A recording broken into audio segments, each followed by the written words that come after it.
Hey Latin learners! Our farmers are working hard and now it's time for us to do a little hard work as well. Let's build a fun beach area for our villager friends as a reward for their hard work. Come on.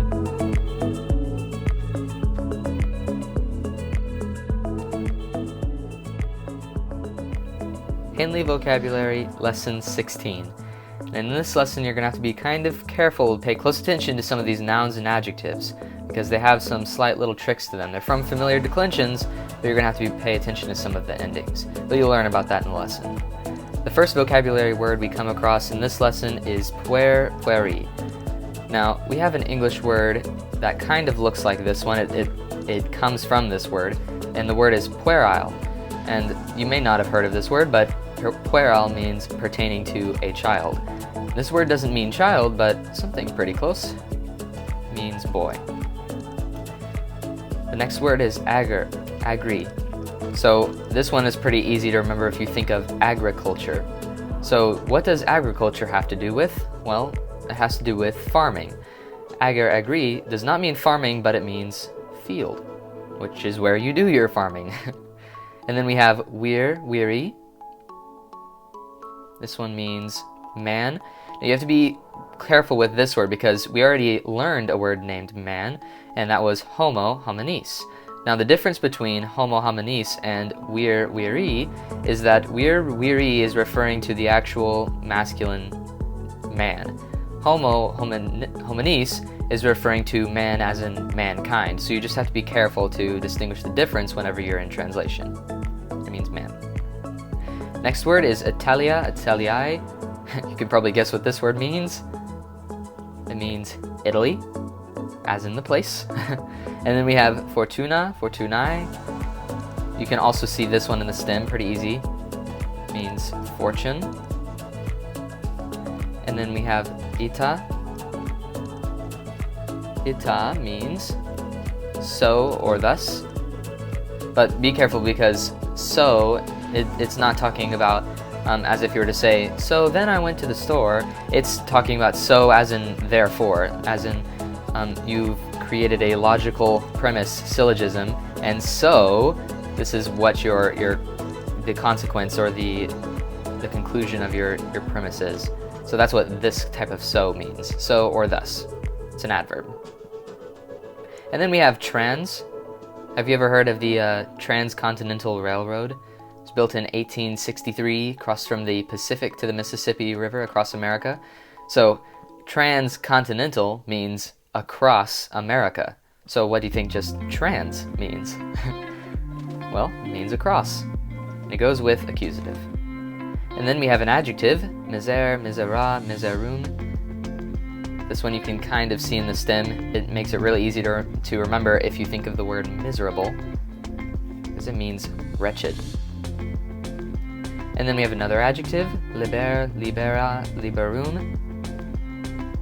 If you think of liberty or liberation, that'll help you remember that this means free.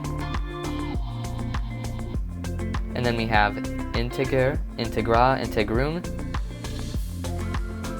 Do you know what whole numbers versus integers are in math? Well, this is kind of the same thing.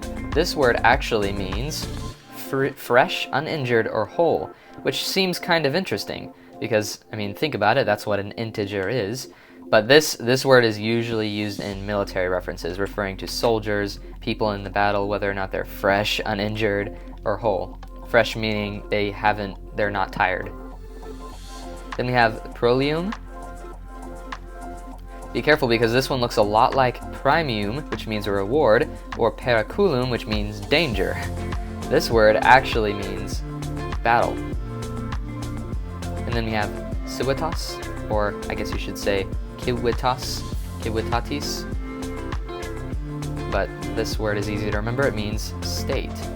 Be careful, it doesn't mean city, which is what it kind of looks like it would be. We already have a word for city, though. And then we have meus, which means my or mine. This is kind of a review word. We've learned this one before. And then we have noster, nostra, nostrum, also reviewing. It's kind of nice sometimes Henle will give you some review words just to say, we're about to use these words a lot again, so pay attention to them. This word means hour or hours. And then we have tous,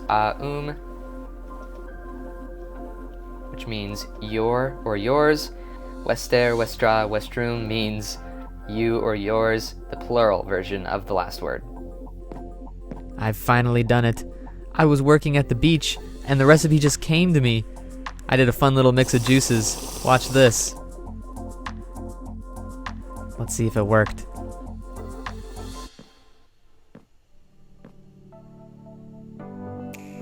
Oh yeah, now we're kicking things up a notch. Now that we have some help, there are endless possibilities of what we could do.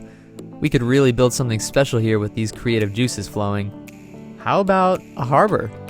That could really open up new possibilities. Alright, so let's go quickly through and see if we can remember what these words mean. So first we have puer, pueri, boy. Then we have ager, agri, field. And then we have weir, weary, man. Man versus woman, not man as in mankind. And then we have Italia, Italiae. That's an easy one to remember. It means Italy. And then we have fortuna, fortunae, fortune,